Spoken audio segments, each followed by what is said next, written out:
الحمد للہ رب العالمین والعاقبۃ للمتقین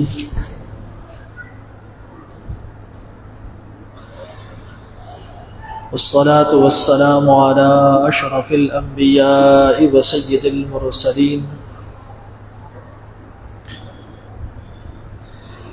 وعلى آلہ واصحابہ اجمعین اما بعد اعوذ باللہ من الشیطان الرجیم بسم اللہ الرحمن الرحیم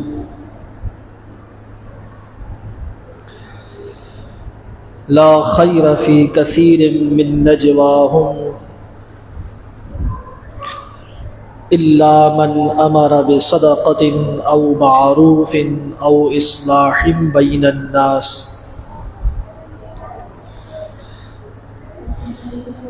ومن يفعل ذلك ابتغاء مرضات الله فسوف نؤتيه اجرا عظيما صدق الله مولانا العظيم وبلغنا رسوله النبي الكريم الأمين والحمد لله رب العالمين.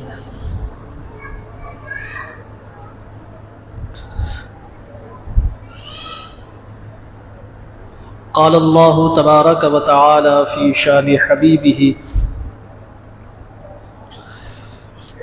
ان اللہ وملائکتہ یصلون علی النبی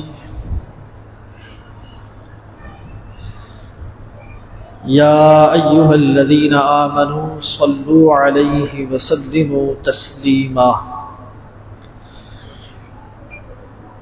الصلاة والسلام علیک یا سیدی یا رسول اللہ وعلى آلك وأصحابك يا حبيب الله.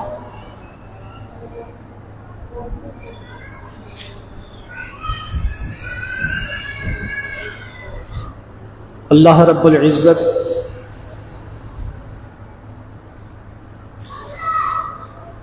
جل وعلا کی حمد و ثنا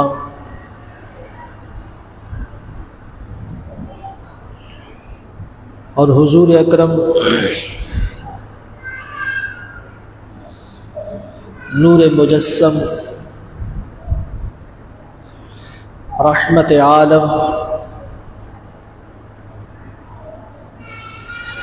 احمد مجتبیٰ جناب محمد مصطفیٰ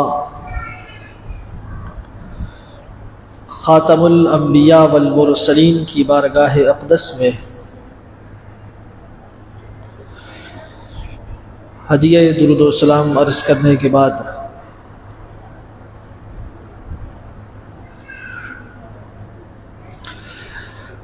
قرآن مجید فرقان حمید کی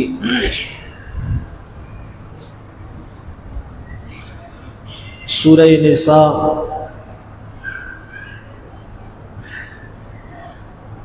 ترجمہ اور تفسیر کے ساتھ تسلسل سے بیان کی جا رہی ہے.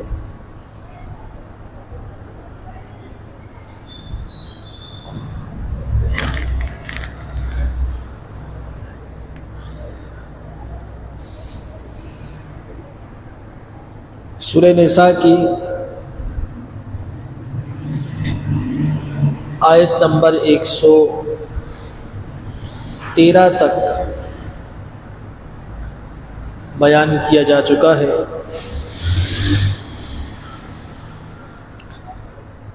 اور آج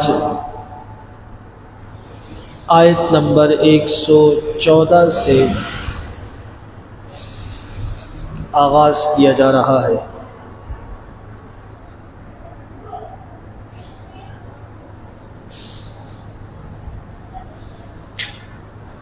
جو گزشتہ آیات بینات بیان کی گئی تھی سورہ نساء کی،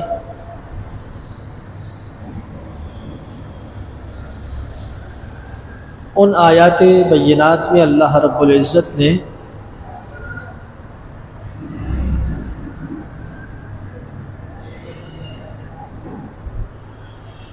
منافقین کی ایک سازش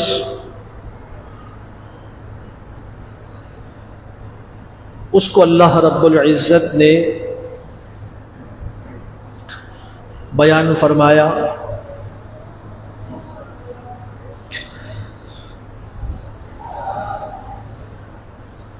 کہ منافقین میں سے ایک شخص نے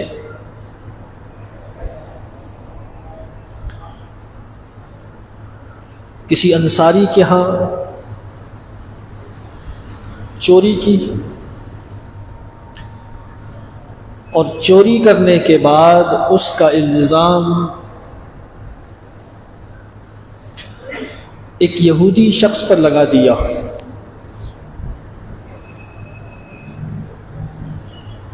اور جس شخص نے چوری کر کے جھوٹا الزام لگایا تھا اس کے حق میں اس کے قبیلے والے، اس کے حمایتی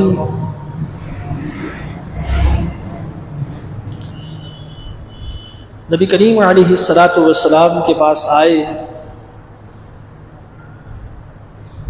اور انہوں نے اس منافق کے حق میں جھوٹی گواہی دی، اور اس یہودی شخص پر جھوٹا الزام لگایا کہ اس نے چوری کی ہے، حالانکہ حقیقت میں چوری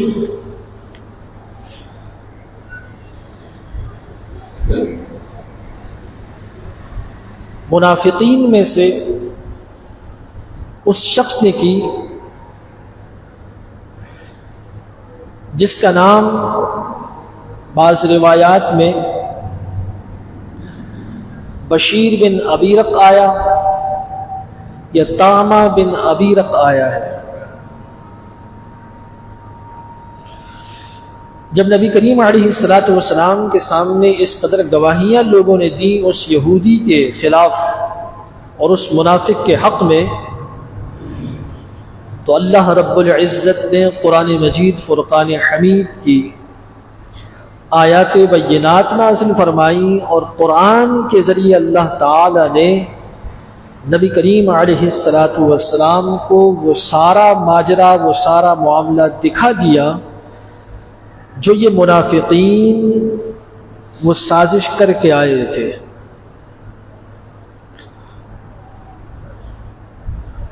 اور پھر اللہ رب العزت نے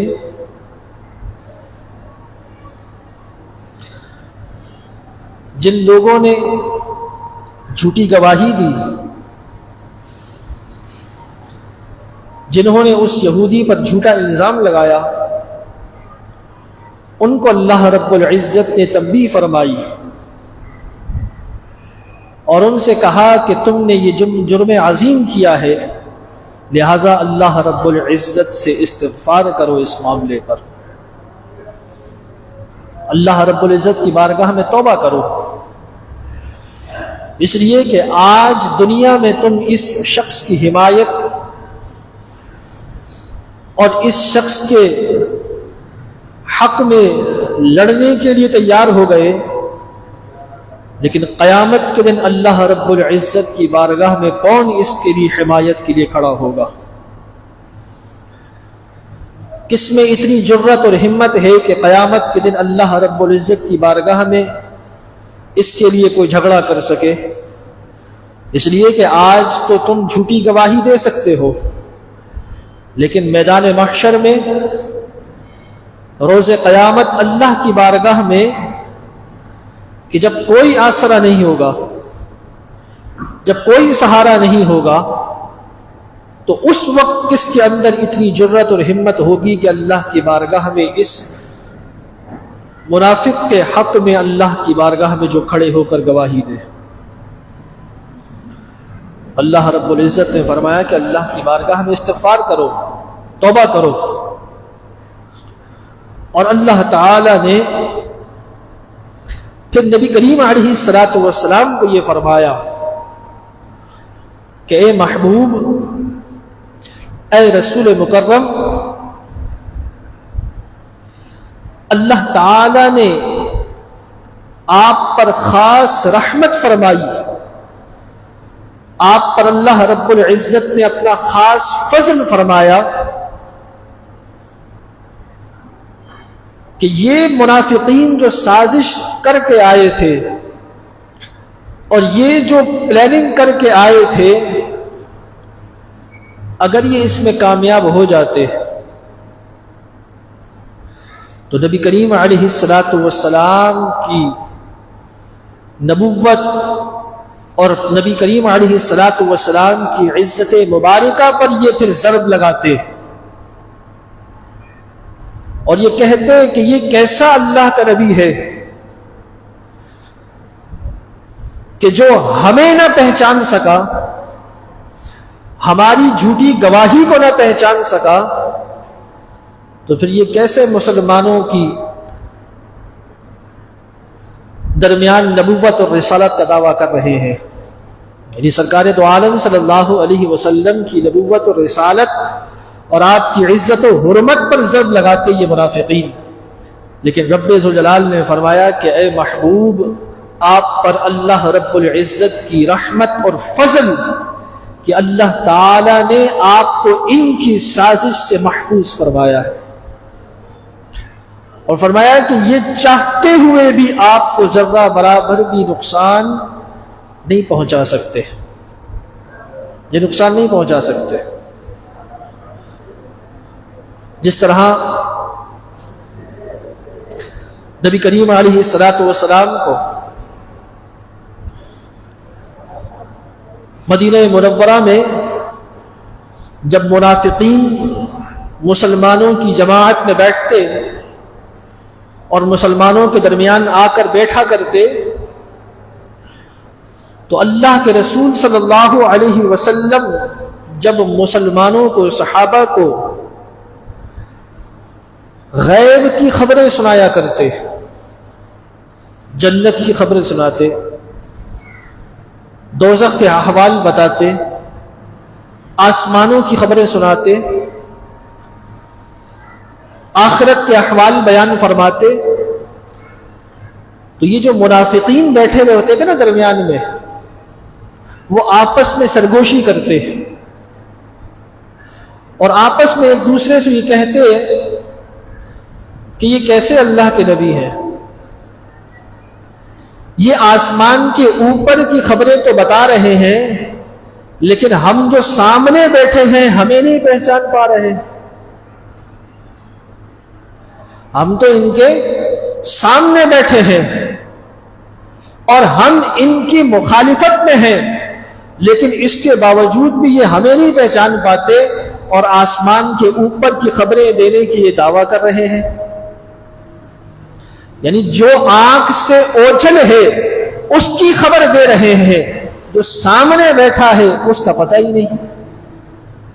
یہ وہ منافقین آپس میں سازش کرتے، سرگوشیاں کرتے ہیں. تو سرکار دو عالم صلی اللہ علیہ وسلم ایک دن مسجد نبوی شریف کے منبر پر جلوہ فرما ہوئے اور سرکار دو عالم صلی اللہ علیہ وسلم نے فرمایا کہ آج پوچھو مجھ سے جو پوچھنا چاہتے ہو. فرمایا سلونی سلونی سلونی، سوال کرو مجھ سے، جو کچھ تم چاہتے ہو اس کے بارے میں سوال کرو، میں تمہیں بتاؤں گا، میں بتاؤں گا. ایک شخص کھڑا ہوا، اس نے پوچھا یا رسول اللہ صلی اللہ علیہ وسلم میرا باپ کون ہے؟ حضور نے فرمایا فلاں شخص تیرا باپ ہے. ایک اور شخص کھڑا ہوا، پوچھا یا رسول اللہ صلی اللہ علیہ وسلم مرنے کے بعد میرا کیا حال ہوگا؟ فرمایا تم جنت میں جاؤ گے. ایک اور شخص کھڑا ہوا، اس نے سوال کیا کہ یا رسول اللہ صلی اللہ علیہ وسلم میرا کیا حال ہوگا؟ فرمایا تم جہنم میں جاؤ گے. سرکار علیہ الصلوۃ والسلام لوگوں کو سوال کا جواب دے رہے تھے اور پھر حضور علیہ الصلوۃ والسلام نے پوچھا کہ سلونی، مجھ سے پوچھو، سوال کرو۔ حضور جلال میں آئے، حضرت عمر رضی اللہ تعالی عنہ حضور علیہ السلام کی خدمت میں گھٹنے ٹیک کر عرض کرنے لگے، یا رسول اللہ صلی اللہ علیہ وسلم، فرمایا ہم رب کے رب ہونے پر راضی ہیں، ہم آپ کی رسالت پر راضی ہیں۔ حضرت عمر رضی اللہ تعالی عنہ نے سرکار دو عالم صلی اللہ علیہ وسلم کی خدمت اقدس میں عرض کی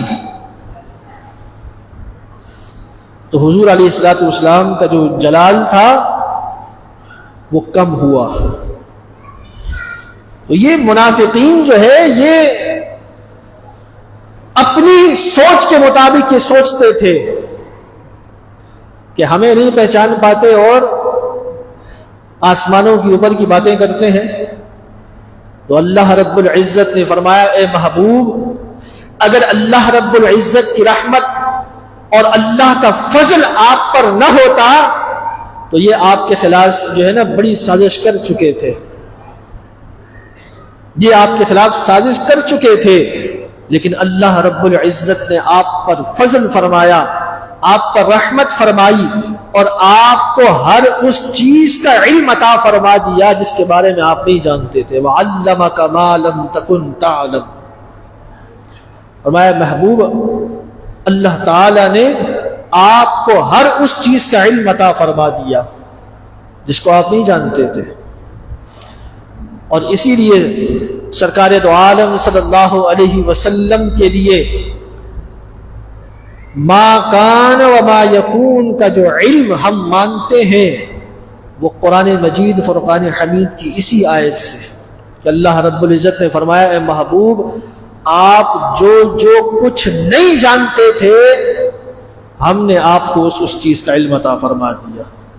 اور یہ میں نے اس دن جمعے کے دن اس پر احادیث بھی آپ کو سنا چکا ہوں۔ آگے رب جلال نے جو اگلی آیت مبارکہ میں ارشاد فرمایا، اسی تسلسل کے بعد فرمایا کہ لا خیر فی کثیر من نجواہم، فرمایا کہ ان کے اکثر جو مشورے ہوتے ہیں نا ان میں کوئی بھلائی نہیں ہے۔ یعنی یہ منافقوں کے بارے میں اللہ تعالی نے فرمایا، جس طرح پچھلی آیت مبارکہ میں اللہ نے فرمایا کہ یہ جو رات کے وقت آپس میں جو مشورے کرتے ہیں، رات کے وقت لوگوں سے چھپ کر جو یہ آپس میں ایک دوسرے سے سرگوشی کرتے ہیں، فرمایا یہ لوگوں سے چھپا سکتے ہیں، اللہ سے نہیں چھپا سکتے، اللہ سے نہیں چھپا سکتے، اس لیے کہ رب تو ان کے ہر کام کو گھیرے ہوئے ہے، ان کے ہر عمل کو جانتا ہے، چاہے وہ لوگوں سے چھپ کر کرے یا لوگوں کے سامنے ظاہر کر کے کرے۔ تو رب ذوالجلال نے فرمایا کہ لا خیر فی کثیر من نجواہم، یہ جو آپس میں مشورے کرتے ہیں نا ان میں کوئی بھلائی نہیں ہے، کوئی خیر نہیں ہے، اس لیے کہ ان منافقین کا جب بھی آپس میں کوئی سر جوڑ کر بیٹھتے ہیں تو یہ مسلمانوں کے خلاف ہی کوئی سازش کر رہے ہوتے ہیں۔ فرمایا ان کے آپس کے مشوروں میں کوئی بھلائی نہیں ہے، کوئی خیر نہیں ہے۔ فرمایا الا من امر بصدقۃ، سوائے اس شخص کے کہ جو اس بات پر مشورہ کرے کہ لوگوں کو صدقہ خیرات کا حکم دے، لوگوں کو اللہ رب العزت کی راہ میں خرچ کرنے کا حکم دے، لوگوں کو اللہ رب العزت کی راہ میں اپنا مال صرف خرچ کرنے کی ترغیب دے، او معروف، یا پھر لوگوں کو نیکی کا حکم دے، لوگوں کو بھلائی کا حکم دے، لوگوں کو خیر کی دعوت دے، لوگوں کو برائی سے روکے، لوگوں کو ہدایت کی طرف آنے کی ترغیب دے، او اصلاح بین الناس، یا پھر اس مقصد سے مشورہ کرے کہ دو لوگوں میں صلح کروا دے، دو لوگوں میں صلح کر بین الناس، لوگوں کے درمیان اصلاح، صلح کی نیت سے، صلح کے ارادے سے اگر کوئی کسی سے مشورہ کرتا ہے، کسی سے کوئی اس حوالے سے بات کرتا ہے، تو رب نے فرمایا یہ خیر پر مبنی ہے، خیر پر مبنی۔ اور یہ گزشتہ اسی سورہ نساء کے اندر یہ پورا چیپٹر گزرا ہے جہاں میاں بیوی زوجین کے تعلقات کے بارے میں اللہ رب العزت نے بیان فرمایا، تو وہاں اللہ تعالی نے اس کو بیان فرمایا کہ دو لوگوں میں یعنی میاں بیوی میں صلح کرانے والا وہ یقیناً اللہ رب العزت کی رحمت کا حقدار ہے۔ اور فرمایا کہ جب کوئی شخص اخلاص کے ساتھ، نیک نیتی کے ساتھ اور صلح کی نیت سے اگر دو لوگوں میں جب صلح کراتا ہے نا، تو اللہ رب العزت نے فرمایا کہ پھر اللہ تعالیٰ ان میں یقیناً صلح کروا دیتا ہے، اللہ تعالیٰ پھر یقیناً ان میں صلح کرا دیتا ہے، یعنی دونوں فریقین کے دل میں رب ذوالجلال ایسی توفیق پیدا فرما دیتا ہے، ایسی رغبت پیدا فرما دیتا ہے کہ پھر وہ آپس میں صلح کر لیتے ہیں۔ لیکن اگر صلح کرانے والا اگر اخلاص کے ساتھ کوشش کرے، صلح کرانے والا اگر اخلاص کے ساتھ، نیک نیتی کے ساتھ اور واقعی صلح کی نیت سے اگر کوشش کرے، تو اللہ رب العزت نے فرمایا کہ اللہ تعالیٰ پھر یقیناً ان کے درمیان صلح فرما دیتا ہے، یعنی صلح کی ان کو توفیق عطا فرما دیتا ہے۔ اور جو اگر کسی کو صلح کے لیے مقرر کر دیا جائے اور وہ بجائے صلح کے اپنی ٹسلیں نکالنا شروع کر دے، تو پھر صلح کس خیر کی، صلح کس بات کی؟ تو اس لیے رب ذوالجلال نے وہاں بھی حکم فرمایا تھا کہ اگر میاں اور بیوی، شوہر اور بیوی کے درمیان اگر تنازع ہو جائے، تو اللہ تعالی نے فرمایا کہ شوہر کی طرف سے بھی ایک حکم مقرر کیا جائے، فیصلہ کرنے والا مقرر کیا جائے، بیوی کی طرف سے بھی ایک حکم مقرر کیا جائے، فیصلہ کرنے والا مقرر کیا جائے، اور وہ دونوں مل کر صلح کے ارادے سے دونوں کا صلح کرائیں، تو اللہ تعالیٰ یقیناً ان کے درمیان صلح پیدا کر دے گا، صلح کر دے گا۔ لیکن انسان کوشش تو کرے۔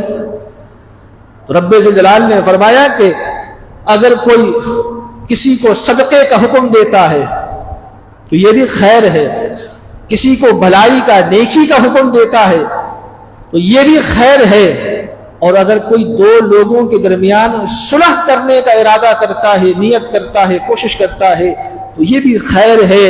آگے فرمایا وَمَن يَفْعَلْ ذَلِكَ ابْتِغَاءَ مَرْضَاتِ اللَّهِ، اللہ نے فرمایا اور جو کوئی اللہ کی رضا کے لیے یہ کام کرے گا، یعنی اللہ کی رضا کے لیے لوگوں کو صدقے کا حکم دے گا، اللہ کی رضا کے لیے لوگوں کو نیکی کا حکم دے گا، اللہ کی رضا کے لیے لوگوں کو برائی سے روکے گا، اللہ کی رضا کے لیے لوگوں کے درمیان صلح خیری کرائے گا، اس کے لیے کوشش کرے گا، راہ ہموار کرے گا، تو رب ذوالجلال نے فرمایا فَسَوْفَ نُؤْتِيهِ أَجْرًا عَظِيمًا، ہم ان قریب ان کو اجر عظیم عطا فرمائیں گے، ان کو ان قریب اللہ رب العزت اجر عظیم عطا فرمائے گا۔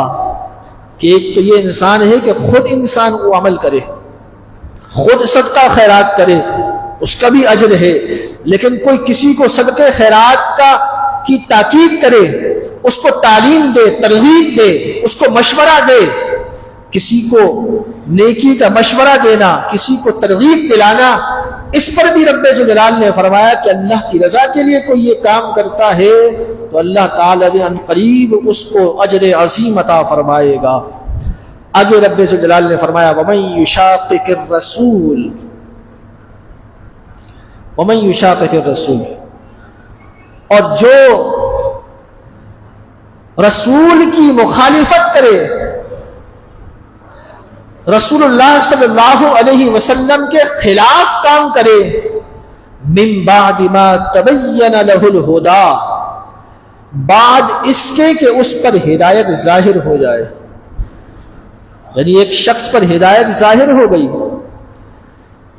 ایک شخص نے ایمان، اسلام، دین کی حقانیت کو اپنی آنکھوں سے دیکھ لیا، اس پر ہدایت روشن ہو گئی، ظاہر ہو گئی، اور وہ اسلام کے قریب پہنچ کر اور پھر رسول اللہ صلی اللہ علیہ وسلم کے خلاف اگر وہ کرے، رسول اللہ صلی اللہ علیہ وسلم کے طریقے اور آپ کے رستے کے خلاف اگر وہ چلے، اور فرمایا وَيَتَّبِعْ غَيْرَ سَبِيلِ الْمُؤْمِنِينَ، اور جس رستے پر مسلمان مومنین چل رہے ہیں وہ اس کو چھوڑ کر کسی اور رستے پر چل پڑے۔ ایک تو یہ کہ رسول اللہ صلی اللہ علیہ وسلم کے رستے اور ان کی مخالفت پر چلے، یا پھر مومنین مسلمان جس رستے پر چل رہے ہیں اس رستے کو چھوڑ کر وہ کسی اور رستے کی اتباع کرے، اس پر چل پڑے۔ اللہ رب العزت نے فرمایا نُوَلِّهِ مَا تَوَلَّى وَنُصْلِهِ جَهَنَّمَ، تو رب ذوالجلال نے فرمایا اس شخص نے مسلمانوں کے رستے کو چھوڑ کر جس رستے کو اپنایا ہے نا، جس رستے پر چلنے کی اس نے کوشش کی ہے، تو رب نے فرمایا کہ ہم اسی پر اس کو چلا دیں گے۔ نُوَلِّهِ مَا تَوَلَّى، اس نے جس رستے کو اپنایا ہے ہم اسی پر اس کو چلا دیں گے، اور وَنُصْلِهِ جَهَنَّمَ، اور ہم اس کو جہنم تک پہنچا دیں گے، ہم اس کو جہنم تک۔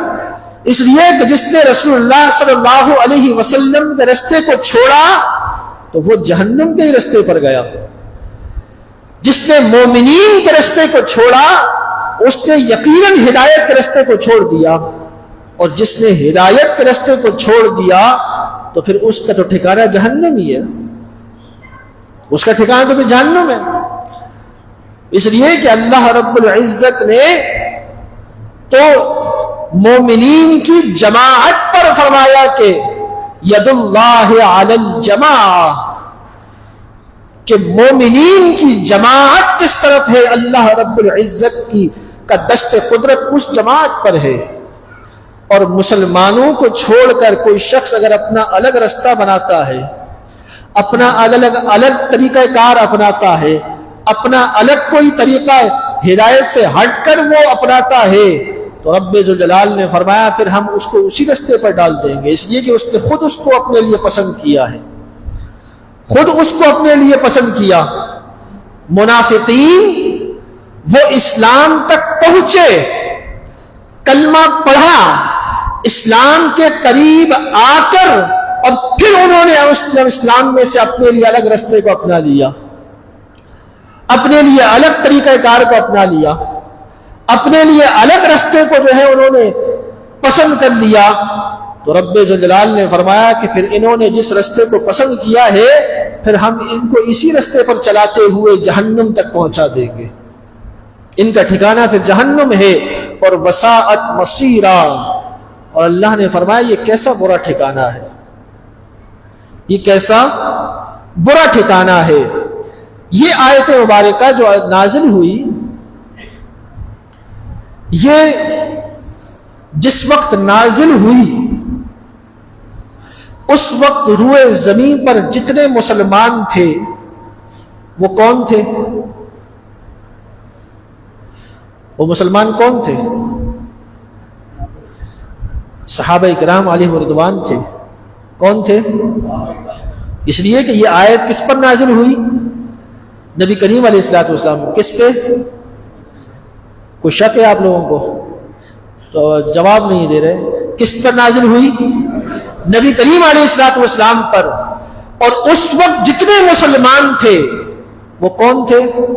سارے کے سارے صحابہ کرام علیہ رضوان، حضور کے صحابہ تھے۔ جتنے مسلمان تھے سارے صحابہ تھے۔ اور یہ آیت حضور علیہ الصلوۃ والسلام پر نازل ہوئی تو اس میں جو مومنین کا لفظ رب ذوالجلال نے بیان فرمایا تو یہ خصوصیت کے ساتھ اس میں مومنین کون مراد ہے؟ صحابہ کرام علیہم رضوان۔ عموماً تو یہ قیامت تک مسلمان ہیں، لیکن اس وقت خصوصیت کے ساتھ جن کو مخاطب کیا گیا مومنین کے لفظ کے ساتھ، وہ کون تھے؟ صحابہ کرام علیہم رضوان۔ اسی لیے سرکار دو عالم صلی اللہ علیہ وسلم نے فرمایا اصحابی کالنجوم، میرے جو اصحاب ہیں نا یہ کون ہیں؟ فرمایا یہ ستاروں کی مانند ہے۔ میرے اصحاب یہ آسمان ہدایت کی ستاروں کی مانند ہیں۔ ایہم اقتدیتم اہتدیتم، فرمایا تم میں سے جو بھی ان کی اتباع کرے گا فرمایا ہدایت پا جائے گا۔ جو بھی ان کے پیچھے چلے گا، ان کی پیروی کرے گا، وہ کیا کرے گا؟ ہدایت پا جائے گا۔ اس لیے کہ ان کے رستے کو اللہ رب العزت نے ہدایت کا رستہ قرار دیا، اور جس نے ان کے رستے کو چھوڑ دیا رب نے فرمایا وہ رستہ کہاں جائے گا؟ وَنُصْلِهِ جہنم، وہ اس کو جہنم تک لے جائے گا، ہم اس کو جہنم میں داخل کر دیں گے جو مومنین کا رستہ چھوڑ دے گا۔ اور مومنین کے ساتھ خصوصیت کے ساتھ کون مراد؟ صحابہ کرام علیہم رضوان۔ اس لیے اصحاب رسول ہوں یا اہل بیت رسول ہوں، یہ دونوں ہدایت کے سامان ہیں۔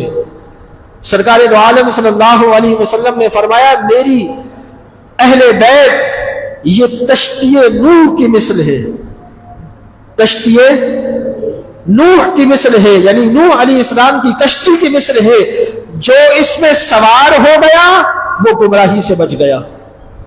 یعنی نوح علیہ السلام کے زمانے میں بھی جو طوفان آیا تو جو نوح علیہ السلام کی کشتی میں سوار ہوا سوا صرف وہ ہی باقی بچا، باقی سارے کے سارے کیا ہوئے؟ غرق ہو گئے۔ تو سرکار علیہ السلام نے فرمایا کہ میری اہل بیت یہ کشتی نوح کی مثل ہے کہ جو اس پہ سوار ہوا گمراہی سے بچ گیا، اور فرمایا اصحابی کالنجوم، میرے صحابہ جو ہے وہ ستاروں کی مانند ہے، جس نے ان سے رہنمائی لی وہ ہدایت پا گیا۔ تو جو صحابہ کرام علیہم رضوان پر کے نقش قدم پر چلا، ان کے طریقے کو اپنایا، وہ بھی ہدایت پر، جو اہل بیت اطہار کے رستے پر چلا وہ بھی ہدایت پر۔ اس لیے کہ ان دونوں کا رستہ کوئی الگ نہیں تھا، ان دونوں کا رستہ کوئی الگ نہیں تھا۔ ایسا نہیں تھا کہ اہل بیت کسی اور طرف لوگوں کو بلا رہے تھے اور اصحاب رسول کسی اور طرف لوگوں کو بلا رہے تھے، ایسا نہیں تھا۔ اہل بیت اطہار بھی قرآن کے داعی تھے، قرآن کی دعوت دینے والے تھے، اور اصحاب رسول بھی قرآن کی دعوت دینے والے تھے، لوگوں کو قرآن کی طرف بلانے والے تھے۔ اور قرآن نے فرمایا کہ جو مومنین کے رستے کو چھوڑے گا تو ہم پھر اس کو اسی رستے پر چلائیں گے اور جہنم میں داخل کر دیں گے۔ تو اب ان مومنین کے اندر اصحاب رسول بھی آ گئے اور اہل بیت اطہار بھی آ گئے۔ اہل بیت اطہار اس لیے کہ حضور کے زمانے میں جو مومنین تھے، کیا اہل بیت مومن نہیں تھے؟ اہل بیت اطہار جتنے تھے کیا وہ مومنین نہیں تھے؟ مومنین تھے۔ اصحاب رسول کون تھے؟ مومنین تھے، اور اس وقت سارے مومنین تھے ہی حضور کے اصحاب و اہل بیت اطہار۔ تو جس نے ان کے رستے کو چھوڑا وہ یقیناً گمراہی کے رستے پر چل پڑا، گمراہی کے رستے کو اس نے اپنایا۔ اسی لیے علماء فرماتے ہیں کہ جب سرکار دو عالم صلی اللہ علیہ وسلم کا جب وصال مبارک ہوا، حضور جب دنیا سے تشریف لے گئے تو اس وقت صحابہ کرام علیہم رضوان کی ایک بڑی جماعت سقیفہ بنو سعد، یہ مدینہ منورہ سے قریب ایک باغ تھا، ایک باغ تھا، اس میں انصار و مہاجرین کے بڑے بڑے کبار صحابہ جمع ہوئے، اور انہوں نے کہا کہ نبی کریم علیہ الصلوۃ والسلام کی تدفین سے قبل مسلمانوں کا کوئی امیر مقرر ہونا چاہیے، مسلمانوں کا کوئی امیر مقرر ہونا چاہیے، رسول اللہ صلی اللہ علیہ وسلم کا خلیفہ نائب کوئی مقرر ہونا چاہیے۔ اور اس وقت انصار اور مہاجرین کے اکثر کبار صحابہ نے حضرت ابو بکر صدیق رضی اللہ تعالی عنہ پر اجماع کیا، یعنی وہ جمع ہو گئے اس بات پر کہ حضرت ابو بکر صدیق رضی اللہ تعالی عنہ ہی ہمارے درمیان وہ عظیم المرتبت شخصیت ہے کہ جو اس بات کا حق رکھتے ہیں کہ ان کو مسلمانوں کا امیر اور سرکار دو عالم صلی اللہ علیہ وسلم کا نائب مقرر کیا جائے۔ اور اس وقت مقرر کیا گیا۔ پہلے حضرت ابو بکر صدیق رضی اللہ تعالی عنہ کو خلیفۃ الرسول مقرر کیا گیا، پھر اگلے دن سرکار دو عالم صلی اللہ علیہ وسلم کی تدفین ہوئی۔ صحابہ کرام علیہم رضوان کی ایک بڑی جماعت حضرت ابو بکر کے خلافت پر اور آپ کے نائب ہونے پر جمع ہو گئے تھے، ان کا اتفاق ہوا تھا۔ اب بعض لوگ کہتے ہیں کہ حضرت علی المرتضیٰ رضی اللہ تعالی عنہ نے ان کی بیعت نہیں کری، مخالفت کری۔ اب آپ مجھے بتاؤ، ایک طرف کہتے ہیں انا مدینۃ العلم وعلی بابھا، حضور نے فرمایا میں علم کا شہر ہوں اور علی اس کا دروازہ ہے۔ مطلب کیا کہ سرکار دو عالم صلی اللہ علیہ وسلم کو اللہ نے جتنا علم عطا فرمایا ہے اس علم تک اگر پہنچنا ہے تو علی سے ہوتے ہوئے جانا پڑے گا۔ یہی مطلب ہے نا، یعنی اللہ نے حضرت علی کو بڑا علم عطا فرمایا تھا، تو مجھے بتاؤ کہ اتنا علم ہونے کے باوجود بھی حضرت علی قرآن کے مخالف جا سکتے تھے؟ قرآن کے مخالف جا سکتے تھے؟ قرآن تو کہہ رہا ہے وَيَتَّبِعْ غَيْرَ سَبِيلِ الْمُؤْمِنِينَ، جو مومنین کے رستے سے ہٹ کر جس نے اپنا کوئی رستہ بنایا تو وہ کدھر گیا؟ جہنم میں گیا۔ تو ہم تو حضرت علی رضی اللہ تعالی عنہ سے کبھی یہ توقع نہیں کر سکتے، بلکہ مومن مسلمان سوچ بھی نہیں سکتا کہ حضرت علی رضی اللہ تعالی عنہ مومنین کا رستہ چھوڑ کر کوئی اپنا رستہ بنائیں گے، کبھی نہیں بنا سکتے، کبھی نہیں۔ بلکہ حضرت علی رضی اللہ تعالی عنہ کا اپنا قول موجود ہے کہ حضرت علی نے فرمایا کہ سرکار دو عالم صلی اللہ علیہ وسلم نے اپنے آخری وقت میں حضرت ابو بکر کو ہمارے مصلی کا امام بنایا، ہمارے مسجد کے مصلی کا امام بنایا۔ تو فرمایا جس کو حضور نے ہمارے دین میں امام بنایا ہے اس کو ہم دنیا کا امام کیوں نہ بنائے، اس کو ہم دنیا کا امام کیوں نہ بنائے۔ یہ تو حضرت علی کا قول تھا۔ اب میں جو قرآن کی بات کر رہا ہوں نا کہ حضور علیہ الصلوۃ والسلام کے اکثر صحابہ جس بات پر متفق ہو جائے تو گویا مومنین کی جماعت اس پر چلی گئی نا، مومنین کی جماعت اس بات پر اتفاق ہو گئی، متفق ہو گئی۔ اب جو ان مومنین مسلمانوں کی مخالفت کرے گا وہ قرآن کی مخالفت پہ آئے گا یا نہیں آئے گا؟ تو ہم تو یہ سوچ بھی نہیں سکتے کہ حضرت علی رضی اللہ تعالی عنہ قرآن کو سمجھتے ہوئے قرآن کی مخالفت کر جائیں گے، ایسا نہیں ہو سکتا، ایسا نہیں ہو سکتا۔ اس لیے حضرت علی رضی اللہ تعالی عنہ کو خلیفہ بلا فصل کہنے والے وہ پہلے سوچیں انہوں نے قرآن پڑھا بھی ہے یا نہیں پڑھا، ان کو قرآن کی الف بے کا معلوم بھی ہے یا نہیں معلوم؟ ہاں، اپنی جہالت میں حضرت علی المرتضیٰ رضی اللہ تعالی عنہ پہ کتنا بڑا الزام لگا رہے ہیں کہ صحابہ کرام علیہم رضوان کی ساری جماعت ایک رستے پر ہے، علی المرتضیٰ ان سے سب سے الگ جائیں گے؟ ایسا نہیں ہو سکتا، قرآن کی مخالفت نہیں کر سکتے وہ۔ تو اس لیے اللہ رب العزت نے فرمایا کہ جو مومنین کے رستے سے ہٹا وہ ہم اس کو اسی رستے پر ڈال دیں گے اور وہ رستہ جو ہے وہ جہنم کی طرف اس کو لے جائے گا، اور یہ یقیناً یہ بہت برا ٹھکانہ ہے۔ آگے رب ذوالجلال نے فرمایا ان اللہ لا یغفر ان یشرک بہ ویغفر ما دون ذلک لمن یشاء۔ رب ذوالجلال نے فرمایا کہ بے شک اللہ اس کو کبھی معاف نہیں کرے گا کہ جو اللہ رب العزت کے ساتھ شرک کرنے والا ہے.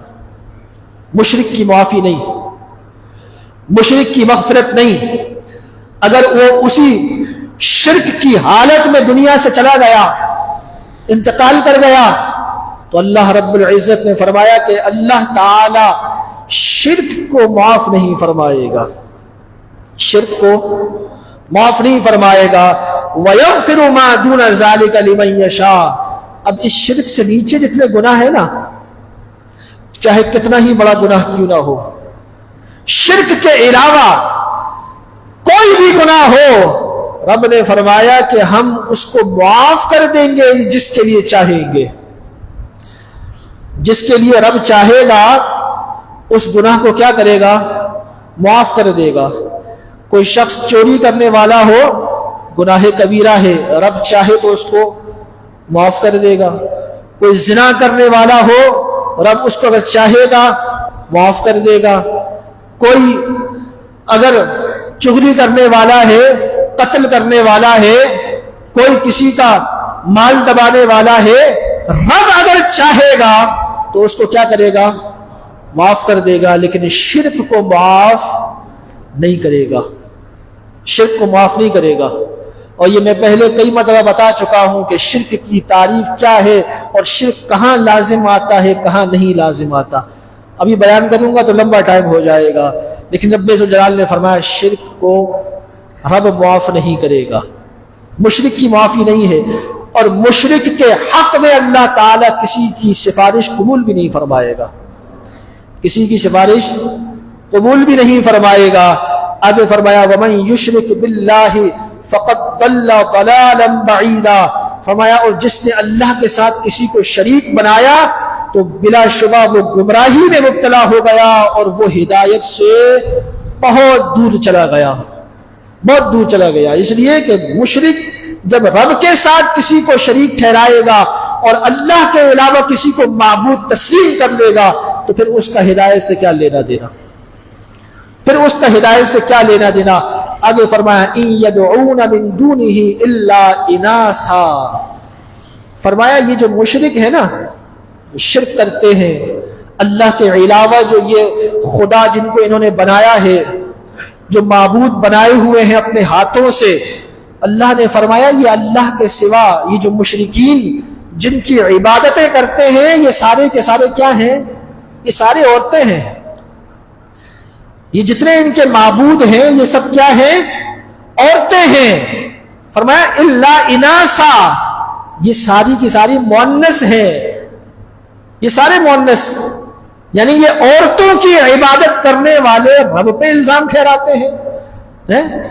اللہ کے مقابلے میں عورتوں کو انہوں نے اپنا معبود بنا لیا ہے. اس لیے کہ یہ جو مشرکین کے جتنے معبود تھے نا، لات، منات، عزا، حبل، یہ جتنے ان کے خدا تھے، یہ مشرکین نے ان بتوں کے جتنے نام رکھے ہوئے تھے یہ ساری عورتوں کے نام تھے. یہ کیا تھے؟ عورتوں کے نام. عربی لغت کے اندر ان ہر نام کے اندر علامت تانیث پائی جاتی ہے، یعنی یہ مؤنث نام ہے. جس طرح اردو میں بشرا، سکینہ، رقیہ اس طرح کے نام ہے، تو عربی کے اندر یہ لات، منات، عزا، حبل، یہ جتنے نام ہیں یہ سارے کس کے نام ہیں؟ عورتوں کے نام ہیں. اور پھر اس کے علاوہ حضرت عبداللہ ابن عباس فرماتے ہیں کہ یہ جو مشرکین تھے، یہ اللہ تعالی کے جو فرشتے ہیں، رب ذوالجلال کے فرشتے، ان کے بارے میں ان مشرکین کا یہ عقیدہ تھا کہ یہ سارے کے سارے فرشتے اللہ تعالی کی بیٹیاں ہیں. سورہ بقرہ کے اندر حضرت ابراہیم علیہ السلام کے واقعے میں یہ ساری تفصیل سے بیان کر چکا ہوں کہ مشرکین کیا کہتے تھے کہ یہ فرشتے سارے کے سارے کیا ہیں؟ اللہ کی بیٹیاں ہیں. اور ان فرشتوں کو وہ معبود مانتے تھے، یعنی بارش برسانے والا فرشتہ یہ اس کو معبود مانتے تھے، خدا مانتے تھے. وہ کہتے تھے کہ یہ بارش تو یہ فرشتہ دیتا ہے ہمیں، جو ہوا چلانے والا فرشتہ ہے اس کو وہ معبود مانتے تھے کہ یہ ہمارے لیے ہوا چلاتا ہے. تو یہ جتنے فرشتے تھے یہ اللہ تعالی کی بیٹیاں تسلیم کرتے تھے ان کو، اور ان کو یہ اپنا معبود مانتے تھے. تو رب ذوالجلال نے فرمایا کہ اللہ کی بنائی ہوئی مخلوق کو اللہ کے مقابلے میں معبود بناتے ہیں اور ان کو عورتیں تسلیم کرتے ہیں. یہ تو فرمایا کہ یہ سب جو عبادت کرنے والے ہیں عورتوں کی عبادت کرتے ہیں. وَإِن يَدْعُونَ إِلَّا شَيْطَانًا مَرِيدًا، اور یہ صرف اور صرف شیطان کی عبادت کرتے ہیں. یہ سارے کے سارے شیطان ہیں، ان میں سے کوئی بھی رب کے مقابلے میں نہیں آ سکتا. اس لیے کہ سورہ بقرہ میں رب نے فرمایا کہ یہ جن کو اللہ کے مقابلے میں یہ لوگ لے کر آتے ہیں ان کی اپنی حیثیت تو اتنی ہے کہ اگر ان کے سامنے یہ جو لوگ کھانے رکھتے ہیں نا، نذرانے رکھتے ہیں، فرمایا ان میں سے اگر ایک ذرہ کوئی مکھی اٹھا کر لے جائے نا تو یہ اس ذرے کو مکھی سے نہیں چھڑا سکتے، اس ذرے کو اس مکھی سے نہیں چھڑا سکتے. تو فرمایا کہ جو اس ذرے کو مکھی سے نہ چھڑا سکے تمہیں اللہ سے کیسے چھڑائے گا؟ تمہیں قیامت کے دن اللہ سے کیسے چھڑائے گا؟ رب ذوالجلال نے فرمایا کہ ہم ان کے ساتھ ان کے جو معبود جن کو انہوں نے بنایا ہے ہم ان کو بھی جہنم میں ڈال دیں گے، تاکہ ان کو پتہ چلے کہ یہ جن کو دنیا میں اپنا مسیحا اور نجات دہندہ تصور کرتے تھے آج یہ ان کے ساتھ اوندھے پڑے ہوئے ہیں. تو فرمایا کہ یہ شیطان ہیں سارے کے سارے جن کی یہ عبادت کرتے ہیں. آگے فرمایا لعنہ اللہ، اللہ کی اس پر لعنت ہے. کس پر؟ شیطان پر. کس پر؟ شیطان پر. کس پر؟ شیطان پر. فرمایا لعنہ اللہ، اللہ کی اس پر لعنت ہے. اس لیے کہ یہ بت پرستی کے سارے راستے کس نے سکھائے؟ ان کو شیطان نے سکھائے نا. کس نے یہ سارے طریقے بتائے؟ شیطان نے بتائے. تو فرمایا کہ لعنت ہے اللہ کی اس پر. وقال لأتخذن من عبادك نصيبا مفروضا، رب نے فرمایا کہ اللہ نے اس پر لعنت فرمائی. اور شیطان نے اللہ کو کیا کہا؟ شیطان نے اللہ سے کیا کہا؟ قال، اس نے کہا لأتخذن من عبادك، فرمایا میں لے لوں گا تیرے بندوں میں سے نصیبا مفروضا، ایک مقرر حصہ. یعنی جو تیرے بندے ہیں نا ان میں سے میں اپنا حصہ ضرور لے لوں گا. یعنی میں ان تیرے بندوں میں سے ایسے لوگوں کو چنوں گا اور ان کے دلوں میں ایسے وسوسے ڈالوں گا، ان کو گمراہی پر لگاؤں گا کہ وہ تیری نعمتیں کھا کر بھی کہنا کس کا مانیں گے؟ میرا مانیں گے. تیری دی ہوئی سانس لے کر کہنا کس کا مانیں گے؟ میرا مانیں گے. فرمایا بندے تیرے ہوں گے، حصہ میرا ہوگا. لَأَتَّخِذَنَّ مِنْ عِبَادِكَ نَصِيبًا مَفْرُوضًا، میں تیرے بندوں میں سے اپنا حصہ لوں گا. اور فرمایا وَلَأُضِلَّنَّهُمْ، اور مجھے قسم ہے میں ان کو گمراہ کروں گا، میں ان کو گمراہ کروں گا. وَلَأُمَنِّيَنَّهُمْ، اور میں ضرور ان کے دلوں میں جھوٹی جو ہے وہ آرزویں پیدا کروں گا، خواہشات پیدا کروں گا. اور فَلَأُبَتِّكُنَّ آذَانَ الْأَنْعَامِ، اور فرمایا کہ میں ضرور ان کو حکم دوں گا کہ وہ جو چوپائے ہیں، جانور ہیں، ان کے کانوں کو چیر ڈالے. فَلَأُبَتِّكَنَّ آذَانَ الْأَنْعَامِ، کہ وہ کانوں کو، جانوروں کے کانوں کو چیر ڈالے. اب یہ جانوروں کو کان چیر ڈالنے کا مطلب ہے، مفسرین فرماتے ہیں کہ یہ مشرکین کے اندر یہ طریقہ کار راج تھا. مکے کافر یہ طریقہ اپناتے تھے کہ جو اونٹنی 5 بچے دے چکے، 5 بچے دے چکے، اور اس کا 5واں بچہ اگر نر ہو، 5واں بچہ اونٹنی کا نر پیدا ہوا نا تو وہ ان کے لیے بڑا مقدس جانور ہوتا تھا. اور وہ اس جانور کے کانوں کو جو ہے نا جڑ سے لے کر کونے تک درمیان میں سے چیر دیتے تھے، 2 حصے کر دیتے. اور ان کو وہ اپنے معبودوں کے نام پر چھوڑ دیتے تھے کہ یہ لات کے نام پر ہے، یہ منات کے نام پر ہے، یہ عزا حبل کے نام پر ہے۔ اب وہ جو جانور ہوتا تھا نا جس سے کان چیر دیے جاتے تھے، اس کی مکے میں بڑی عزت ہوتی تھی۔ وہ جس کے دریا کنویں پر جاتی تھی پانی پینے کے لیے، کوئی اس کو منع نہیں کر سکتا تھا۔ جس کے کھیت میں چلی جاتی چرنے کے لیے، کوئی اس کو روک نہیں سکتا تھا۔ جس کے دروازے پر آ جاتی تھی وہ اس کو کچھ نہ کچھ ڈالتا تھا، یہ ان کے لیے بڑی مقدس ہو جاتی تھی۔ تو اللہ تعالی سے شیطان نے کہا کہ میں ان کے دلوں میں یہ بات ڈالوں گا کہ وہ جانوروں کے کیا کرے، کان چیر ڈالے۔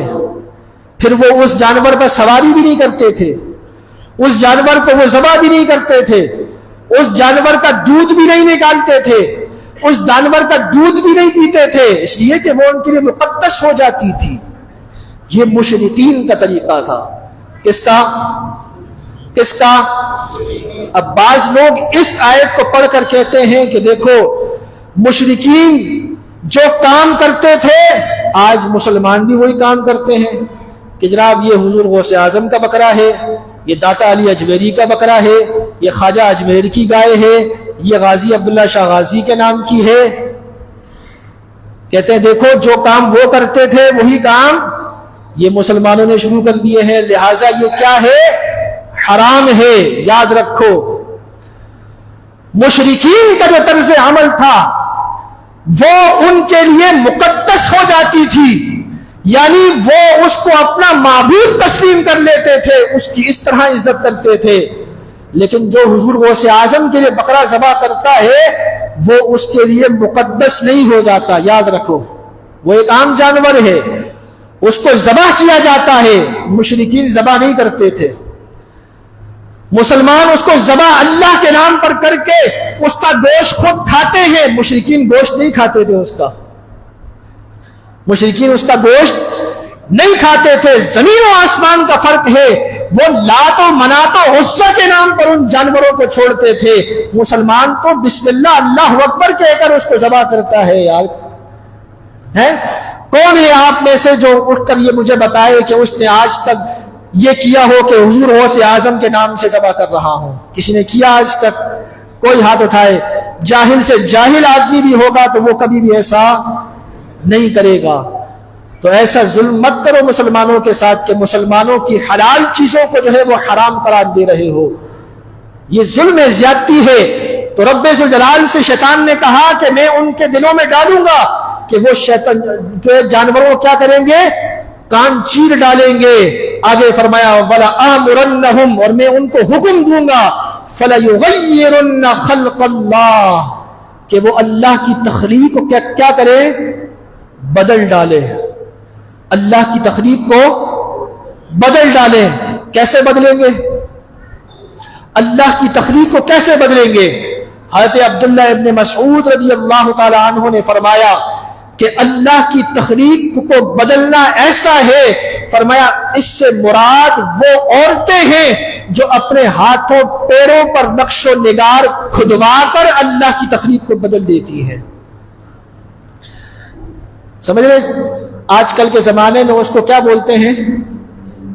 کیا بولتے ہیں؟ ٹیٹو بولتے ہیں نا۔